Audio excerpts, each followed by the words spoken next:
But again, most folk don't really care today. Most folk are really out the picture, and certain age groups have been hammered more so with indoctrination than other ones to get the new political correct attitudes to life. Sort of hedonistic, narcissistic, live for yourself, don't look outside your little own shell, and be quite happy with everything you've got. And now you're not bonded to society or even the community, and so you don't really care what happens even to the next community as long as your one's left alone. But these are the systems, as I say, that are designed by big private foundations which run thousands of think tanks. For every aspect of society, any problem they have to do with cultural changes, which must always be done, and brainwashing the culture, preparing them, but it's really brainwashing the culture for the next big changes. They've got to get them very young, and indoctrinate them, and it's a very perfected system today. But again, too, there's also the rise of, and this was brought out when the big socialist system came out a long time ago, along with the communists. They were one and the same thing at the same time, with the Fabian Society as a branch that would run the left wing of the big bankers' projects, because they run the right wing too, through the Royal Institute of International Affairs. And many of their members actually were members of both organizations, by the way, for those who don't know that. But anyway, they wanted to bring in a society where science would rule. And sometimes science is used as a proxy or as an excuse or a front to rule you. Because if you say something's scientifically proven, it gives more validity to any particular agenda than simply a straightforward fact, empirical facts. And folk don't question it very much at all. But they wanted to go into eugenics big time and start to decide on a plan for the future where people would be able to have children or not able to have children according to big panels that would judge you all according to your DNA and so on and so on, and your IQ level, your family history of certain diseases, etc. But it's all coming to pass. And they always put out movies long in advance to get you ready for it, because we're programmed mainly through movies, because our firewalls are down. When we watch a movie, we think we're being entertained. You don't realize you're being programmed. You have no defense up, you see. But Pre-Crime was one movie to do with Minority Report. And here's an article here. It says, Laurie Anderson says, jailed because you might commit a crime. And it says, Laurie Anderson is intrigued by the idea of a future in which those genetically inclined towards violent offending are taken off the streets.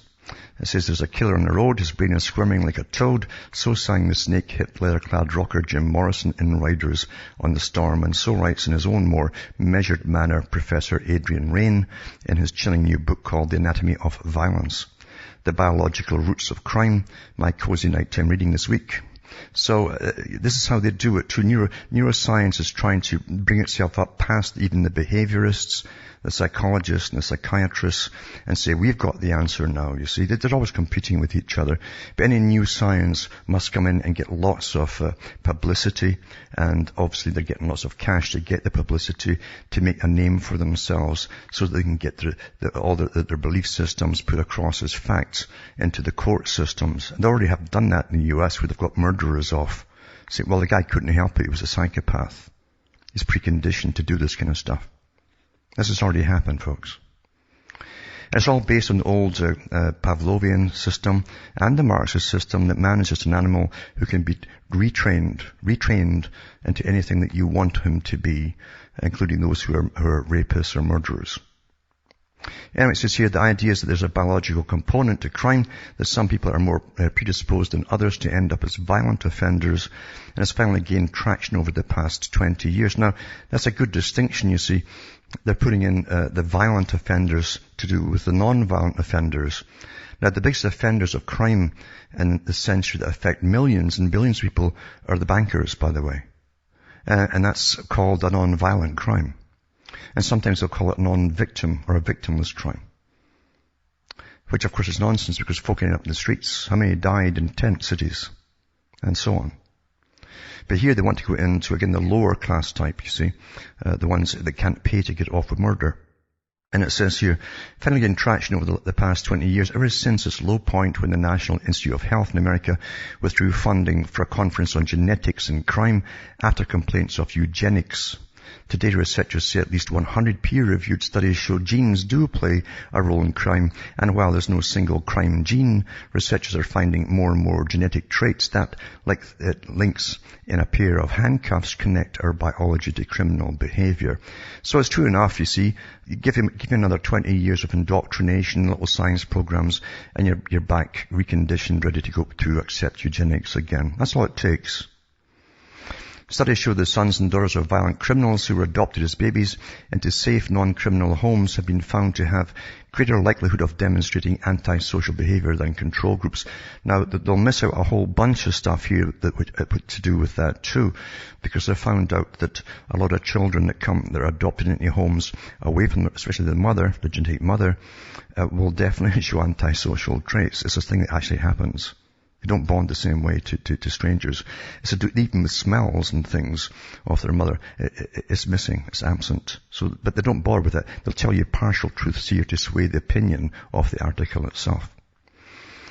It says, studies have also claimed that non-aggressive antisocial behavior was 48% hereditable, while aggressive behavior was 65% hereditable. The bleak answer to the age-old question of nature versus nurture is that while both have a bearing, nature is by far the stronger of the two. As Professor Rain explains, dark genetic forces can overshadow the power of environment. Now, that's a eugenicist talking, so you got to understand where he's coming from. This is his belief system. Don't forget that when you read something. And he's getting paid for this. I said, so what are the mean genes that appear to be linked to violence? In the Netherlands, Han Brunner has studied 4 generations of males with a history of violence and impulsive aggression, discovered a single genetic trait, which was that they had little or no MAOA gene, which enzymes metabolize several neurotransmitters involved in impulse control, attention, and cognitive functioning. Now, I love when they do this kind of stuff because literally, these are theories that they have that haven't been absolutely proven, and you could take many conclusions from their studies, but they tend to have an a priori goal when they do these studies instead of leaving it to empirical evidence and trying to find out where it's actually going from there. This is an aborted test when the MAOA is knocked out from mice to become ferociously aggressive. Scientists are also looking for 4 or 5 other genes that regulate serotonin, which when raised can fuel aggression, and dopamine, which acts as a biological brake on impulse control.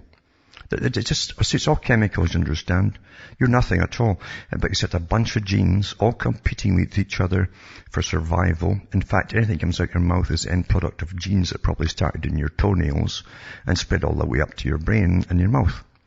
I'm not kidding about that, because you should read some of these characters' books.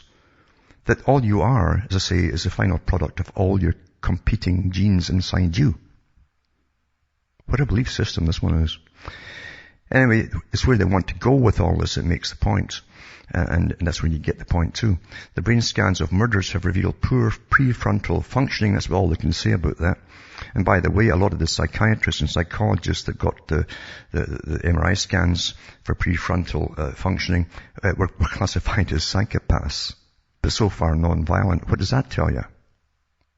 Anyway, it says they can lead to loss of control over more primitive parts of the brain, the limbic system, which generates anger and rage. Amongst those tested was a murderer who had led a blameless life until he was beaten over the head with a metal bar, and whose brain trauma was blamed by the defense counsel for making him more foolhardy, less risk-averse, and eventually leading him into a life of crime with fatal consequences.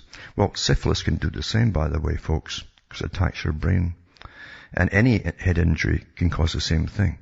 And lots of folk who get in car smashes with prefrontal damage end up with personality changes. So that's not the same as hereditary disease, is it? It says, when I was young, the future was going to be like Logan's Run, where women ran around a symbiotic pleasure palace in Daphne's Greek togas before being bumped off when they turned 30. Sadly, the future imagined in his new book involves no such silk raiments, but features instead the authoritarian presence of Lombosco, legal offensive and murder brain research operation for the screening of offenders. By 2034, Professor Rain postulates everyone over the age of 18 will be subjected to brain scans and genetic screening by government-sanctioned social scientists, who will then factor in the subject's environmental and use powerful algorithms to determine the risk factors for sexual assault and violence. Those with an LPV, Lombosco,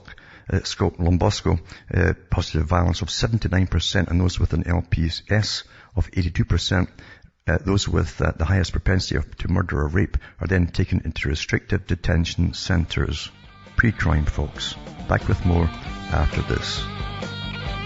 Hi, folks. I'm Alan Watt. We're cutting through the matrix, talking about pre-crime, basically, and how we're getting readied by articles that are put out in the mainstream, getting us all ready for to be screened. And youngsters listening to this will eventually have children.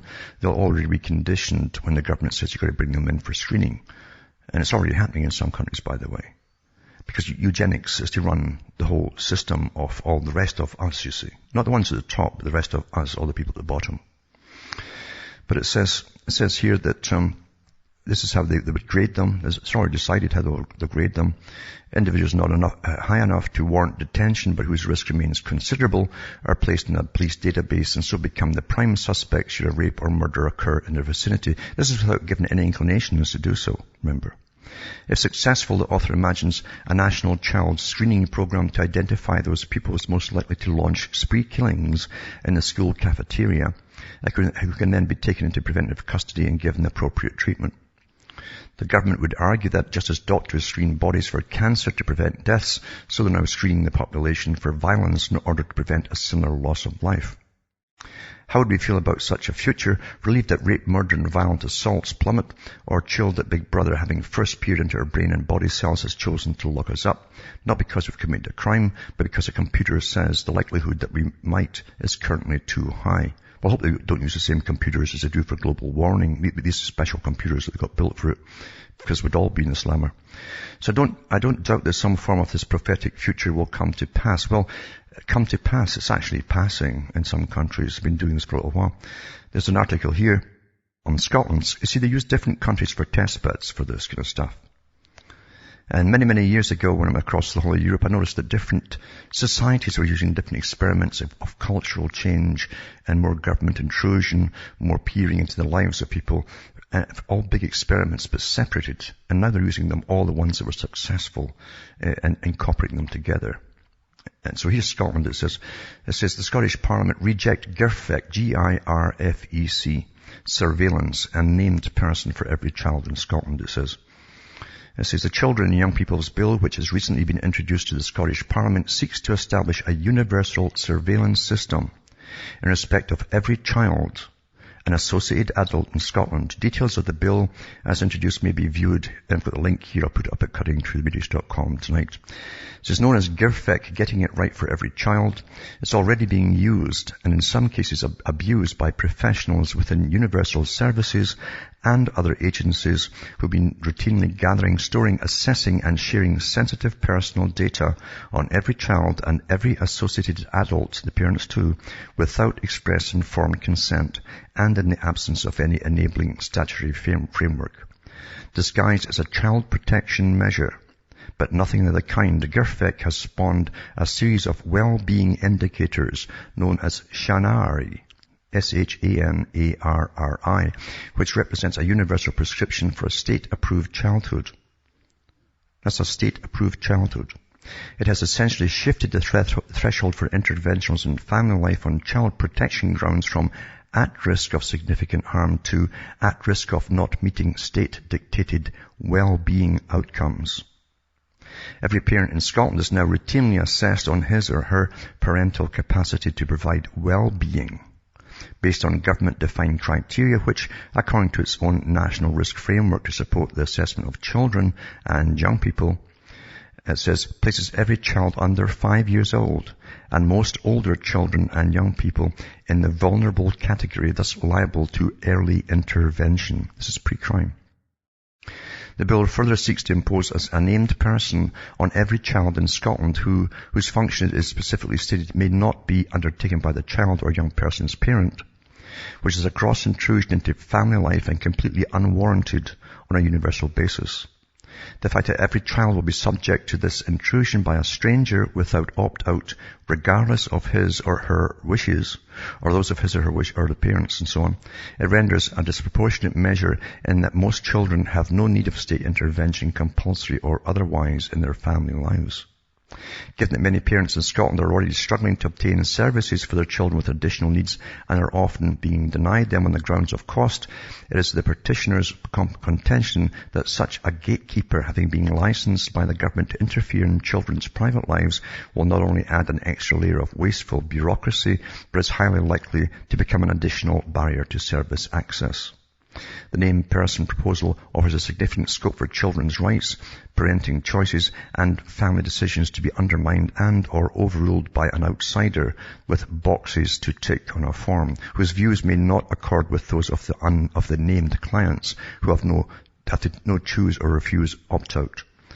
It says this will have, and is already having, a deterrent effect on families' willingness to engage with services whose primary aim is now recognized as being to record clients' personal details and life events, to determine their well-being, they call it well-being, gross well-being, and pass them on to other complete strangers for possible intervention. So, every child in Scotland too is to be tested psychologically before they're even a year old. No kidding. This is no kidding, folks. This is what the eugenicists said before World War II for the British Psychiatric Association and again the World Psychiatric Association run by Freud's daughter, to get into taking over from the parents and deciding who should be locked up basically or treated by law, forced law, and forced treated, and who should not, and so on.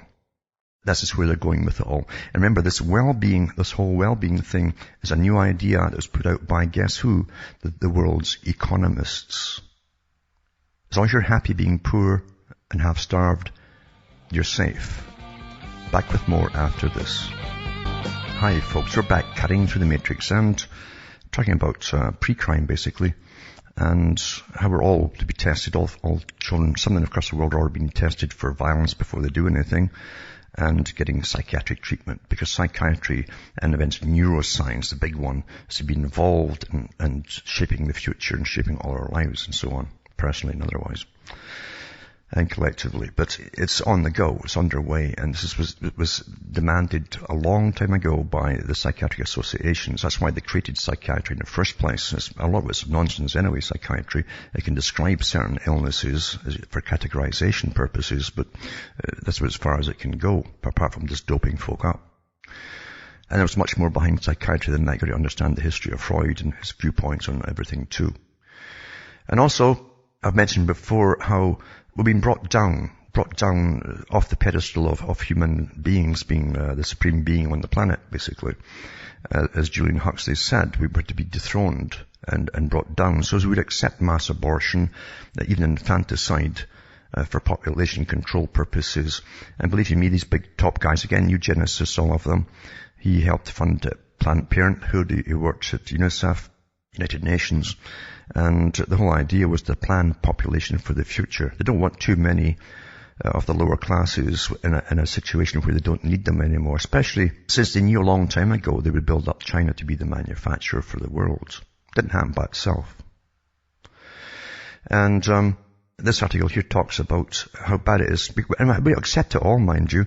I've talked about the Gosnell abortionist recently and all his house of horrors, they called it, with the mess. He was killing children who were born alive and then killing them. And again, he's got so much backing from Planned Parenthood, putting pressure on government to cover it all up. But it says, here's another one here. Abortion doctor leaves a decapitated unborn baby's head inside the mother. You know? It says Robert Anderson's abortion clinic was shut down December by the city of Muskegon, Michigan, after unsafe and unsanitary conditions were found. Now state officials are wondering why the state medical board has now terminated Alexander's medical license. The legislature has planned to hold a hearing on Tuesday on Alexander, and Muskegon OB Gynecology was expected to testify at the hearing. Instead, the doctor wrote that Alexander should have his license revoked.